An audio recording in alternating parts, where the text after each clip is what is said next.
Sejam todos bem-vindos, então, a mais uma semana, não é, de estudo bíblico. E nós estamos vendo como este livro é tão belo e tão grandioso, como ele pode transformar a nossa vida a ponto de mudar o nosso dia a dia, pensando da forma que ele é, de como ele atua, trabalhando em nosso ser, através dos grandes ensinamentos que o apóstolo Paulo traz no livro aos Romanos, para nós hoje. Logicamente, o livro é inspirado por Deus, nós estamos falando aqui da palavra de Deus.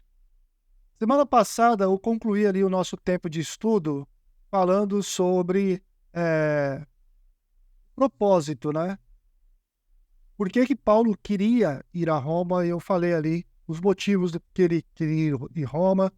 Ele queria repartir, né, com o pessoal de Roma algum dom espiritual e também queria ser edificado assim como ele queria edificar, abençoar e ser abençoado. Falei sobre reciprocidade com relação aos propósitos dele de fortalecer aqueles irmãos de Roma, assim como ele seria fortalecido também.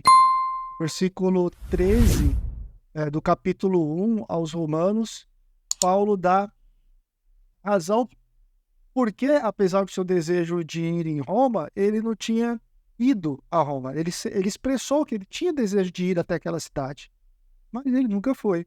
No versículo 13 ele fala, fui impedido de fazê-lo até agora. O que Paulo coloca no versículo 13 de Romanos capítulo 1 ele vem falando sobre o desejo de ir, porque ele queria ir, queria abençoar, queria repartir dons com eles e tudo, mas então, depois ele fala, mas infelizmente não fui ainda, infelizmente não, né? Ele não fala infelizmente, que palavra minha, mas eu não fui ainda, porque eu fui impedido de ir até vocês até agora. A grande pergunta aqui então o que impedia Paulo de ir até a igreja de Roma? Sendo que ele estava viajando, fazendo suas viagens missionárias, indo para tudo quanto é lado, principalmente na Ásia Menor, ali naquela região da Turquia. Então, o que impedia Paulo de ir até a cidade de Roma? Capítulo 15 de Romanos, versículos 19 a 24. Se você quiser abrir a sua Bíblia, você pode abrir. Eu vou ler aqui, capítulo 15, versículos 19 a 24. Vou ler a partir do versículo 18, na verdade. Não me atrevo a falar nada, exceto daquilo que Cristo realizou por meu intermédio, em palavra e em ação, a fim de levar, os gentios a obedecerem a Deus. Pelo poder de sinais e maravilhas e por meio do poder do Espírito de Deus, assim, desde Jerusalém e arredores, até o Ilírico, proclamei plenamente o Evangelho de Cristo. Sempre fiz questão de pregar o Evangelho onde Cristo ainda não era conhecido, de forma que não estivesse edificando sobre alicerce de outro. Mas, antes está escrito, hão de vê-los aqueles que não tinham ouvido falar dele, e o entenderão aqueles que não o haviam escutado. Por isso que muitas vezes fui impedido de chegar até vocês. Mas agora, não havendo nestas regiões nenhum lugar que precise trabalhar, e visto que há muitos anos anseio vê-los, planejo fazê-lo quando for à Espanha. Espero visitá-los de passagem e dar-lhes a oportunidade de me ajudar em minha viagem para lá, depois de ter desfrutado um pouco da companhia de vocês. Então perceberam que aqui no versículo 13 ele fala que foi impedido de visitá-los até agora, e ele fala qual é o motivo, ou qual é o impedimento que Paulo estava tendo. Paulo diz qual é o impedimento que ele estava tendo no capítulo 15, versículos 19 a 20. Ou seja, ele estava impedido porque ele estava pregando o evangelho em lugares que ainda não foram pregados. E aqui, esse período, ele está fazendo referência ao período da Ásia Menor, quando ele estava pregando o evangelho ali na região da Ásia Menor e fica ali numa região da Turquia. Então, esse é o motivo. O motivo é que ele estava pregando o evangelho na Ásia Menor e também na Grécia, nesse período, por isso que ele não estava conseguindo chegar até Roma. Então ele tinha um planejamento. Qual era o planejamento dele? Olha, eu planejo ir à Espanha. Quando eu for para a Espanha, eu passo aí, porque é passagem, né? Para ele ir para a Espanha, ele pode usar aquele caminho como passagem. Agora, nos versículos 14, que é aplicado ao caso da igreja de Roma, e nos versículos 15 a 17, nós encontramos ali os interesses, né? Os princípios e etc. Vamos ler aqui os versículos 14 a 17 de Romanos. Sou devedor tanto de grego como de bárbaros, como a bárbaros, tanto sábios como a ignorantes.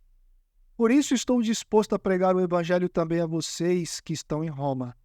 Não me envergonho do evangelho, porque é o poder de Deus para a salvação de todo aquele que crê, primeiro do judeu e depois do grego.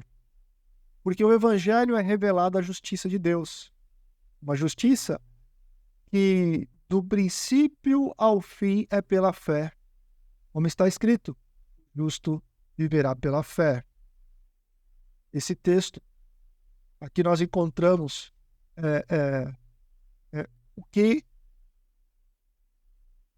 Paulo sentia com relação ao evangelho. Primeiro, o que ele sentia com relação ao evangelho aqui era uma obrigação, talvez uma obrigatoriedade. Ele fala assim, eu sou devedor.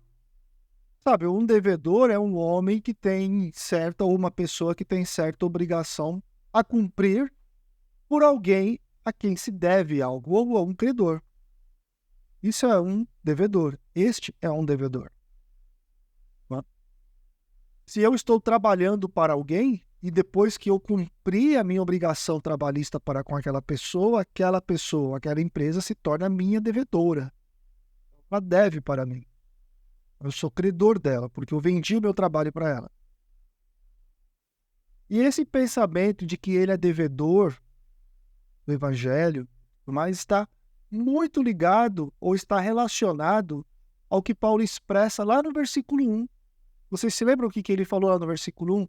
Ele falou assim, eu, escravo de Jesus Cristo. Então ele se sente devedor porque ele reconhece que Cristo fez por ele. Paulo se via na obrigação de alimentar as pessoas com o evangelho. Como um servo mesmo, como um empregado, como um mordomo, ou também chamado administrador, e estava ali para servir ao seu senhor. E aqui ele está usando aquela imagem daquele escravo que ficava perto do seu senhor, sempre pronto a servir o seu senhor, como eu disse lá na aula 1, do versículo 1, sempre pronto a servir o seu senhor, a servir à mesa, deixar o seu senhor sempre satisfeito. Então Paulo ele se via como um administrador ou um servo do seu senhor. E ele se via como um devedor desse senhor. 1 Coríntios capítulo 4, versículo 1. Você pode abrir a sua Bíblia. 1 Coríntios capítulo 4, versículo 1. Diz o seguinte, que os homens nos considerem como ministros de Cristo e despenseiros dos mistérios de Deus. Aqui ele está falando exatamente isso. Aquele que é ministro, que serve. O ministro aqui é aquele que serve. Okay? Cristo. Ele se achava devedor a ponto de servir constantemente a Jesus.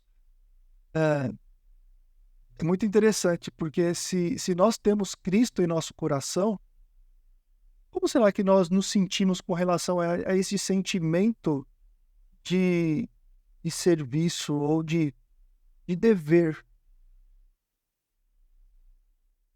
com relação ao que Cristo fez? Daqui a pouco eu vou falar sobre o evangelho propriamente dito, a graça de Deus, né? Justiça de Deus e etc. e tal.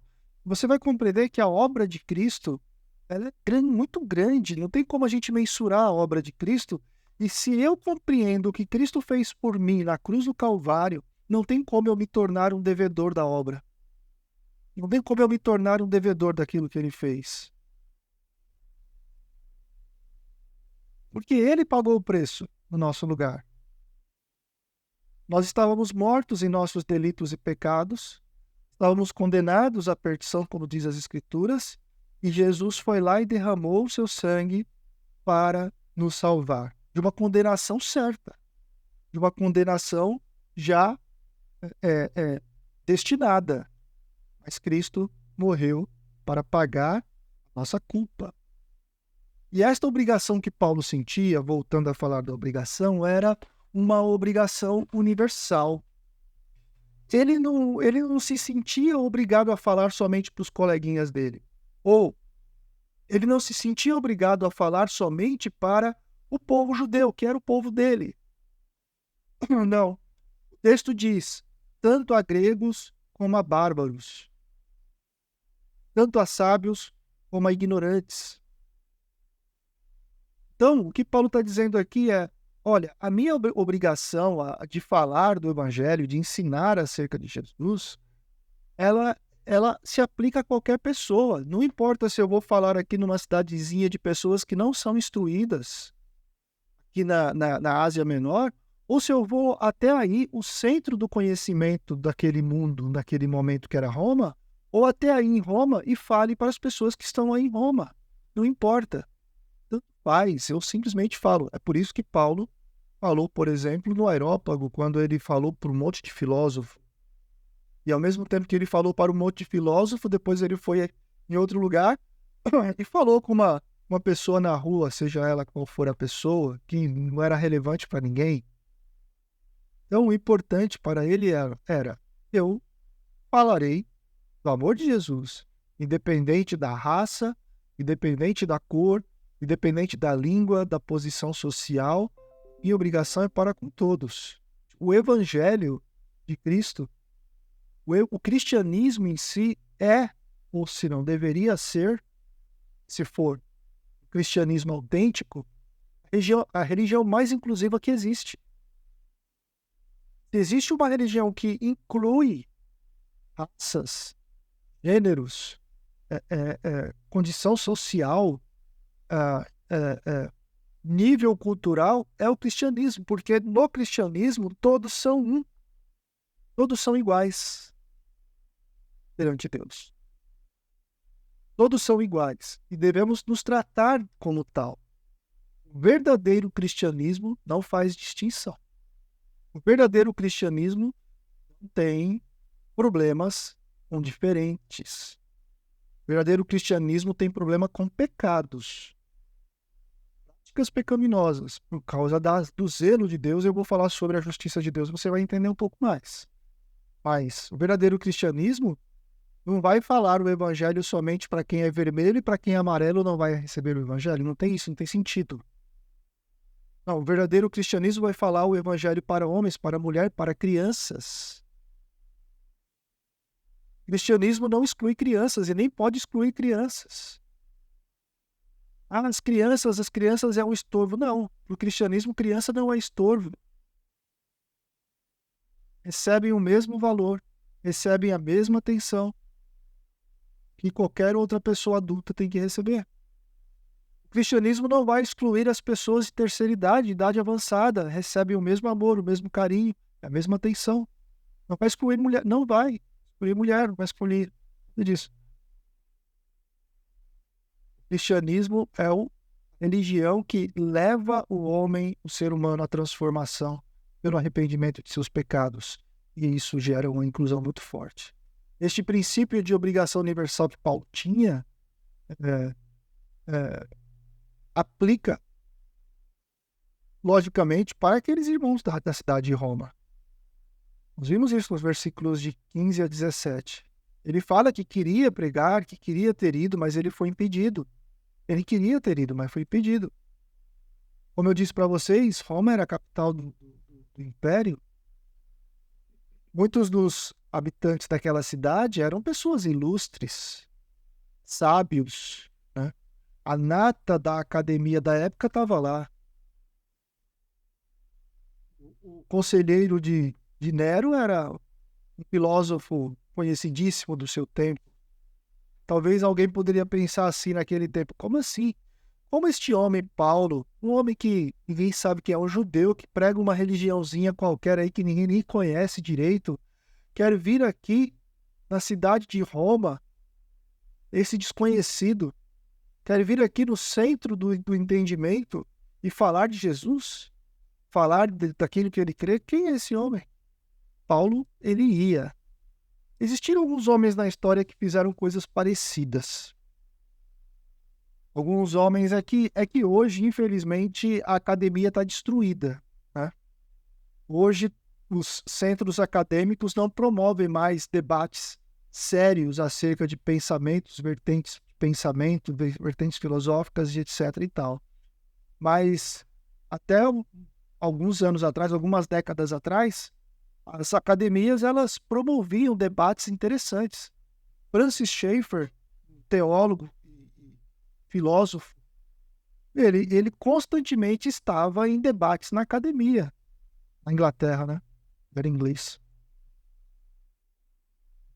E debatendo questões importantíssimas, filosóficas e teológicas. Mas hoje isso não acontece. E Paulo estava lá sempre pronto para fazer a mesma coisa. Mas existia uma boa razão para Paulo fazer isso. Ele não somente ele sentia a obrigação de pregar o evangelho a toda criatura, mas também ele não se envergonhava desse evangelho. Ele tinha essa obrigatoriedade, ele se sentia obrigado e ele não tinha vergonha nenhuma de falar do evangelho, de falar do amor de Jesus. Porque ele sabia, Paulo sabia que o evangelho é o poder de Deus para a salvação de todo aquele que crê. Ou seja, o evangelho é o poder para salvar as pessoas. E isso, poder para salvar as pessoas, poder para dar salvação, poder para transformar, para mudar pessoas, nenhum Estado, nenhum império, nenhuma sabedoria, nenhuma academia, nenhuma ciência, nada que existe no mundo tem. Somente o Evangelho tem poder para salvar e transformar o ser humano. Paulo sabia disso. Por isso ele não tinha vergonha. E também ele sabia que a humanidade estava perdida. Ele sabia que a humanidade era pecadora e morta em seus delitos e pecados. Ele sabia que a humanidade estava doente por causa da sua própria maldade e que a humanidade estava condenada à perdição eterna. Nós vamos ver os textos depois. Então, qual seria o remédio para uma humanidade perdida, destruída? Para uma humanidade caída, uma humanidade morta, seus delitos e pecados? O remédio seria o Evangelho, que era aquilo que poderia dar uma saúde espiritual às pessoas. O Evangelho que poderia dar uma esperança de um futuro melhor para as pessoas. Era o Evangelho que poderia libertar aquele que estava condenado. Dar uma nova vida, um novo futuro. Uma nova perspectiva. O Evangelho. E o mundo, o sistema, o progresso e tudo mais, não podia dar. Então, Paulo, ele pregava para todo mundo. Seja escravo, seja político, seja a nata do pensamento, Paulo pregava o Evangelho. Agora, o Evangelho pode fazer essa mudança e faz essa mudança. E é a justiça de Deus que absolve o homem que tem fé. Vamos ver o versículo 17 de novo. Olha o que o versículo 17 diz. Porque no Evangelho é revelada a justiça de Deus. Olha de novo.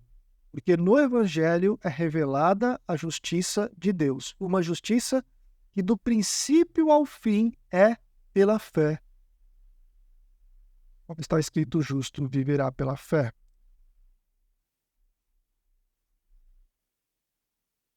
E aqui, irmãos e amigos, nesses dois versículos, no 16 e no 17, nós encontramos toda a tese da carta aos Romanos. Nós encontramos o fundamento da carta aos Romanos. Por que Paulo escreveu tudo isso? Tudo que ele vai escrever de agora em diante na carta aos Romanos tem como tese isso que Está escrito no versículo 16 e 17. Não me envergonho do evangelho, porque é o poder de Deus para a salvação de todo aquele que crê, primeiro do judeu, depois do grego. E quando ele fala primeiro do judeu, depois do grego, ele quer dizer de todo mundo. De todo mundo. Porque no evangelho é revelada a justiça de Deus e etc. Aqui está a tese da carta. Nessa tese, nós encontramos os itens, os elementos mais importantes que podemos encontrar na carta. Primeiro, qual é o primeiro elemento mais importante que talvez seja dessa carta? É justamente o evangelho. A palavra evangelho é composta de duas palavras gregas, que é ev e angelion. Okay? Só para efeito de informação aqui, mas a junção dessas duas palavras traz aqui o significado algo como boa mensagem ou boas novas. Então, o evangelho é uma boa mensagem, é uma boa nova, algo novo está sendo trazido. E aqui Paulo tem em mente um grande conjunto de ensinamentos a respeito da salvação mesmo. O evangelho é um grande conjunto de ensinamentos acerca da salvação, porque esse conjunto de ensinamentos acerca da salvação é completamente novo para aqueles que nunca ouviram, ou seja, boas novas. Por isso que se chama evangelho. Boa mensagem. E ele diz que essa mensagem ele recebeu direto de Deus. Vamos ler aqui Gálatas capítulo 1. Vamos lá? Quem achar pode ler para mim, por favor. Gálatas capítulo 1, versículos 11 e 12. Faço-vos, porém, saber, irmãos, que o evangelho por mim anunciado não é segundo o homem, porque eu não o recebi nem o aprendi de homem algum, mas mediante a revelação de Jesus Cristo.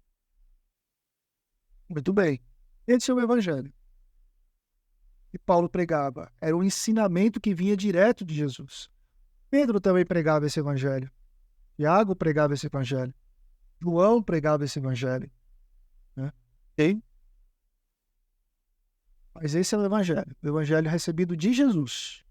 Ensinamento recebido de Jesus. Agora, esse evangelho é uma força, é um poder. E quando eu estou colocando força aqui, não é no sentido espiritualizado da palavra força. Força aqui não tem nada a ver com a força dos Jedi, por exemplo. Força aqui não tem nada a ver com energia, que o pessoal das religiões orientais tanto usam o termo, né, em si. A energia positiva, energia negativa, energia isso, energia tal, e tal, e tal, e tal, e tal. Não vou entrar no mérito dessa questão aqui. Força não tem nada a ver com isso aqui. Força aqui é em relação à brutalidade, poder, a algo estrondoso em si. E essa palavra empregada aqui é a mesma palavra usada nos evangelhos, quando se fala desse evangelho.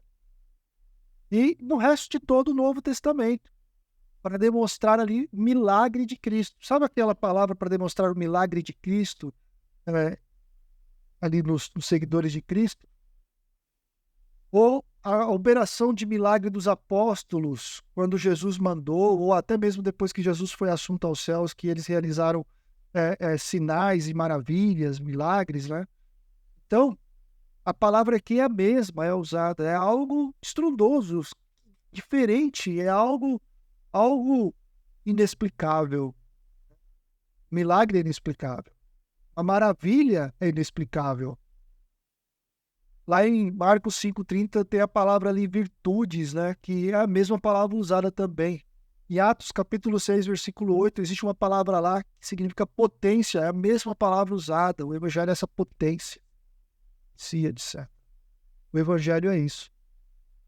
E Paulo afirma que o evangelho é um poder miraculoso, uma força estrondosa, capaz de realizar milagres na vida daqueles que recebem a mensagem do evangelho. Então, certa vez as pessoas falam, uma das traduções possíveis para a palavra usada aqui é dunamis, que daí veio a palavra dinamite. O evangelho é como a dinamite. Não, dinamite destrói. A dinamite, ela quebra tudo, ela é um poder destruidor. O evangelho não. O evangelho é um poder miraculoso. Um poder que restaura, um poder que constrói e não destrói. Então, não tem como falar que o evangelho é uma dinamite, como eu já ouvi certa vez uma pessoa falar. Não é. O evangelho é um poder milagroso de Deus, vindo do alto. A origem do evangelho não é humana, divina. O apóstolo Paulo disse: eu recebi do Senhor Jesus o evangelho. O evangelho é o poder do Deus de um Deus que não existe nada impossível. Eu tenho muitos problemas quando eu vejo pessoas tentando definir Deus, né? Porque, para ser sincero para vocês, é impossível definir Deus. Porque nós somos criaturas deste Criador chamado Deus. E nós chamamos Deus, né? Em si. É impossível definir Deus. Paulo, certa vez, em seus escritos falou: como assim nós vamos medir a altura, a profundidade, a largura, o comprimento? Como assim? O que ele estava querendo dizer ali é como alguém pode tentar colocar Deus dentro de algo, de uma caixinha, uma cultura, ou de um sistema, seja lá do que for. Irmãos, nós não podemos cair nesse erro de tentar encaixotar Deus naquilo que eu acho que Deus é, ou daquilo que eu acho que ele deveria ser. O que nós sabemos de Deus é o que está revelado nas Escrituras, e nada mais e nada menos que aquilo. E o que ele se revelou, o que ele revelou de si mesmo nas Escrituras, era o suficiente para nos conduzir até ele. Só.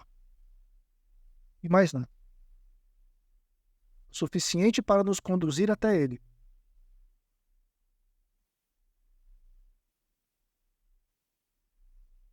Agora, logicamente, não há nada impossível para Deus. E certamente, quantos milagres sobrenaturais tem operado o Evangelho? Até hoje, o Evangelho ele tem realizado milagres até hoje. Cada salvação o Evangelho realiza é um milagre sobrenatural. Porque ninguém no mundo é capaz de salvar ninguém. É um outro erro crasso, muitas vezes nós cometemos, tá? Nós achamos que nós temos a obrigação de salvar alguém ou que depende de nós que a pessoa seja salva. A única coisa que o Senhor Deus nos ordenou é para ir e pregar o Evangelho a toda criatura, e não para salvar. E quem salva é Ele.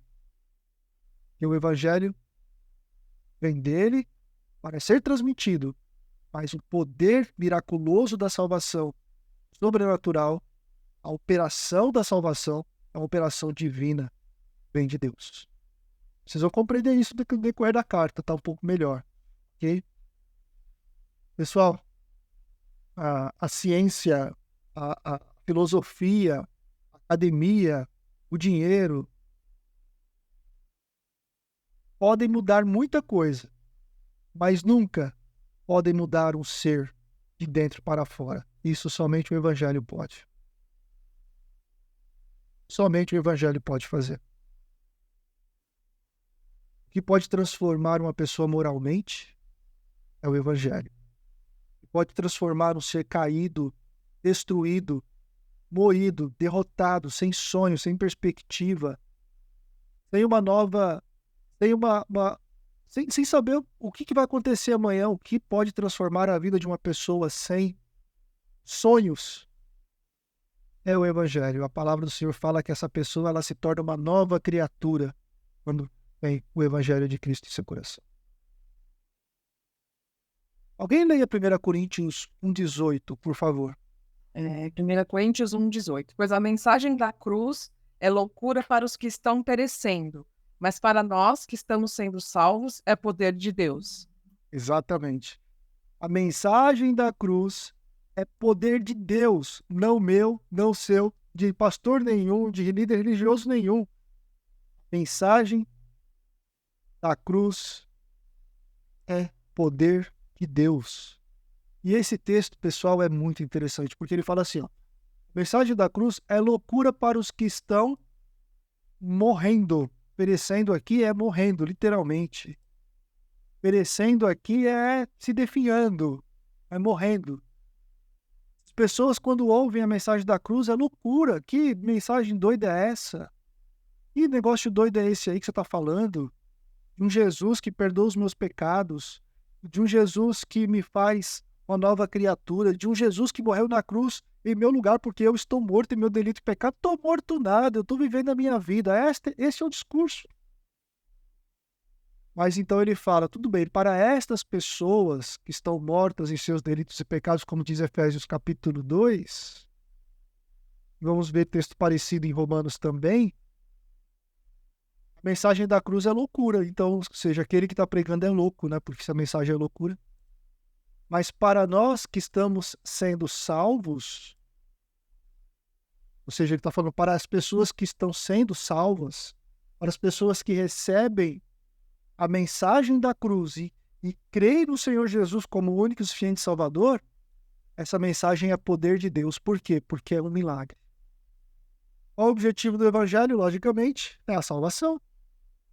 O Evangelho não tem outro objetivo senão salvar o homem perdido, a pessoa perdida em seus pecados, delitos. Esse é o principal objetivo do Evangelho. Mas o que significa salvação? É a pergunta. Salvação, libertação, preservação, como eu posso dizer? Salvação é tirar alguém que está em perigo e deixar essa pessoa em um estado de bem-estar. Isso é salvação, ok? Salvação é você tirar alguém que está passando por uma grande tormenta, grande perigo, seja lá o que for, e deixar essa pessoa segura. Isso é salvação. Então a salvação é livrar alguém de uma ameaça. Salvação é você tirar a ameaça da vida de alguém. Exemplo que nós encontramos é que Jesus emprega esta palavra com referência à restauração da saúde no caso da mulher que tinha um fluxo de sangue. E ali Jesus passando, a mulher foi lá, tocou nele, e aquela mulher então foi curada. A mesma palavra para a salvação aqui é usada lá. Essa mulher ela foi liberta do seu sofrimento, ela foi salva do seu sofrimento. No caso de Atos, capítulo 7, versículo 25, quando o Lucas usa ali o termo salvação, o termo libertação de um escravo, ali ele está querendo mostrar a salvação daquele escravo também. E, logicamente, quando Israel foi liberta da escravidão do Egito, né? Israel foi salva da escravidão do Egito. Todos aqui têm a mesma ideia. Agora, quando a gente olha para o Novo Testamento como um todo, pregamos esta palavra especialmente com referência à salvação espiritual, operada pelo Senhor Jesus, dando a sua própria vida na cruz do Calvário, né? Então, salvação é isso. Salvação é livrar alguém do perigo ou da morte. Isso é salvação. Trazer alívio, trazer libertação. Então, se a Bíblia fala sobre uma salvação, e é essa a ideia que Paulo está trazendo ali na introdução ali dos seus primeiros textos na carta, e daqui a pouco nós vamos, depois no capítulo 2, vocês vão entender como está a humanidade. Então, se existe salvação oferecida nas Escrituras, é porque alguém precisa de salvação, lógico. A palavra salvação implica que alguém se encontra numa situação muito ruim, de dor, de perigo. E este grupo, essa pessoa, ou seja, quem for, que está em uma situação de perigo, precisa de ser liberta, precisa de salvação. A palavra salvação implica que esse perigo iminente, condição de sofrimento, dor, morte. E no plano espiritual, no Novo Testamento, nós chamamos esta condição de perdição. Perdição. Pessoa perdida precisa de salvação. Também é chamado de morto, ou seja, morto em seus delitos e pecados. Mas vamos ler Filipenses capítulo 1, versículo 28, perdão. Filipenses capítulo 1, versículo 28. Sem, de forma alguma, deixar-se intimidar por aqueles que se opõem a vocês. Para eles, isso é um sinal de destruição, mas para vocês de salvação, e isso é da parte de Deus. Exatamente. Mais uma vez, reforçando aquele texto que eu li anteriormente, vamos ler capítulo 3, versículo 19 também. O destino deles é a perdição. O seu Deus é o estômago. E eles têm orgulho do que é vergonhoso. Só pensam nas coisas terrenas. Exato. O destino deles quem, né? Ele está falando aqui da sociedade, das pessoas ali que não têm Deus no coração, que excluíram Deus da sua mente, né? E que não querem nem saber de Deus. O destino é perdição. E que perdição é essa? Essa perdição está relacionada à morte, tá? E Romanos usa a palavra morte em vez de perdição, né? Vamos ler aqui alguns textos. Por exemplo, Romanos capítulo 1, versículo 32 diz o seguinte: embora conhecendo o justo decreto de Deus, de que as pessoas que praticam tais coisas merecem a morte, não somente continuam a praticá-las, mas também aprovam aqueles que essa praticam. Beleza, está falando aqui, depois nós vamos entrar nos contextos aqui, porque nós estamos evoluindo nos versículos, mas capítulo 5, versículo 12, em Romanos, capítulo 5, versículo 12. Portanto, da mesma forma como o pecado entrou no mundo por um homem, pelo pecado a morte, veja, essa morte, o pecado entrou e, por causa do pecado, o que nós temos hoje é morte. Assim também a morte veio a todos os homens, porque todos pecaram. O que o texto está querendo dizer ali é que todos estão mortos em seus delitos e pecados, por causa do pecado que entrou. Aí no versículo 14, 15, olha só o versículo 14. Todavia, a morte reinou desde o tempo de Adão e até o de Moisés, mesmo sobre aqueles que não cometeram pecado semelhantemente à transgressão de Adão, o qual era um tipo daquele que havia de vir. E aí nós temos então os versículos 15, 17 e 21. Olha o 15. E, entretanto, não há comparação entre a dádiva e a transgressão, pois se muitos morreram por causa da transgressão de um único homem, ou de um único só, né, que nesse caso é Adão, muito mais a graça de Deus, isto é, a dádiva da graça de um só homem, Jesus Cristo, transbordou para muitos. Em versículo, então, 21, vamos ler aqui, versículo 21 desta passagem. A fim de que, assim como o pecado reinou na morte, também a graça reine pela justiça para conceder vida eterna mediante Jesus Cristo, nosso Senhor. Não vou entrar nos pormenores aqui, tudo isso aqui nós vamos estudar no decorrer do curso. Tá? Mas o capítulo 6 de Romanos, só para a gente ver como que o Romanos chama aquela perdição, né? Ele perceberam aqui que perdição para Romanos aqui é morte. E morte é perdição, ou seja, a pessoa perdida, está morta, né? Sim. Romanos capítulo 6, versículos 21 e 23, tão conhecido, né? Olha o 21. Que fruto colheram, então, das coisas das quais agora vocês se envergonham? O fim delas é a morte. E 23. Pois o salário do pecado é a morte, mas o dom gratuito de Deus é a vida eterna em Cristo Jesus, nosso Senhor. Tudo bem. Vamos entender esse texto quando chegarmos lá. Geralmente, pessoal, os apóstolos usam a palavra morte não somente para fazer referência à morte física. Aliás, a morte física, muitas vezes, não se usa nem a palavra morreu. Ah, fulano morreu, ciclano morreu. A Bíblia normalmente usa o termo dormir. Por que a Bíblia usa normalmente o termo dormir? Porque a palavra do Senhor nos dá a esperança da ressurreição. Por isso que muitas vezes nós ouvimos ou lemos a palavra dormir nas Escrituras para fazer referência àqueles irmãos e irmãs que morreram. Mas existe aqui a questão da morte mesmo. E é aquela morte onde a pessoa não vai ter vida eterna com Deus, com Cristo. Aqui a morte não é somente a questão física, como eu disse, mas também todos aqueles males vindos à humanidade como consequência do pecado. Hoje, a separação total de Deus, aqui e na eternidade, é a morte. Isso é a morte, que é a palavra do Senhor, a morte eterna ou a morte do pecado. Aquela morte que nós lemos em Romanos agora há pouco, que veio por intermédio de um homem, e por causa desse homem todos estão mortos em seus delitos, sem pecados,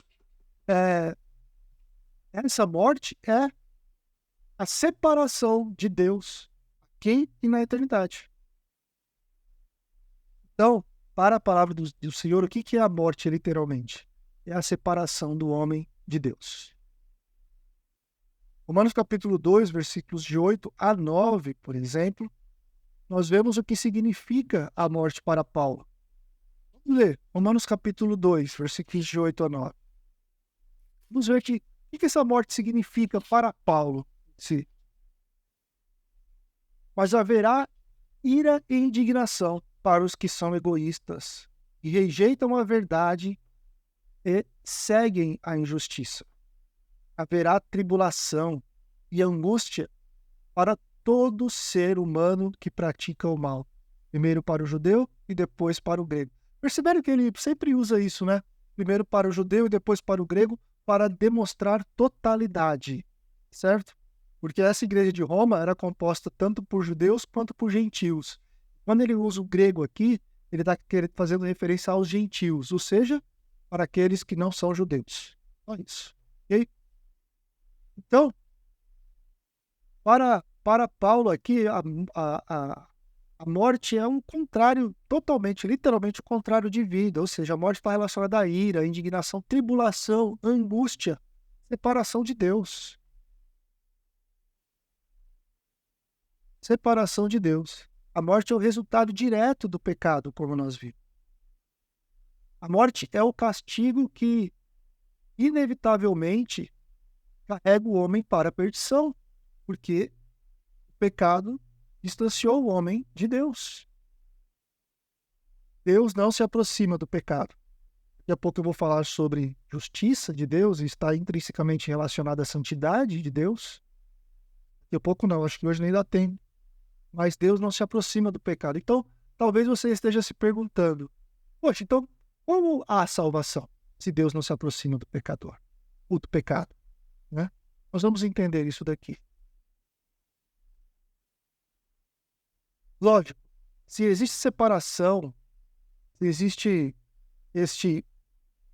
se o pecado traz essa consequência de separação de Deus, também traz a consequência do juízo, ou a consequência da indignação daquele que é justo, ou da condenação daquele que é o juiz. O pecado traz tudo isso. Então, Romanos capítulo 5, versículo 12, vamos ler aqui alguns textos. Romanos capítulo 5, versículo 12. Capítulo 5, versículo 12. Capítulo 5, versículo 12. Vamos ler aqui alguns, né? Nós já lemos alguns, mas... Portanto, da mesma forma como o pecado entrou no mundo por um homem e o pecado a morte, assim também a morte veio a todos os homens, pois todos pecaram. Ponto. Pois antes de ser dada a lei, o pecado já existava no mundo, mas o pecado não é levado em conta quando não existia a lei. Nós vamos entender isso quando chegarmos lá, ok? Mas o que eu quero destacar aqui é: todos pecaram. Da mesma forma que o pecado entrou no mundo por um homem, e por causa do pecado entrou a A morte veio a todos os homens e todos pecaram. E isso trouxe separação de Deus, que é literalmente morte. Então, quando você lê Filipenses, capítulo 2, todos estavam mortos em seus delitos e pecados, é por causa disso. Por causa disso. Por causa do pecado. Entrou o intermédio de Adão e passou a todos nós, e por causa desse ato do primeiro casal, nós sofremos as consequências. Ok? Deus abençoe a todos e obrigado por ter vindo até aqui hoje.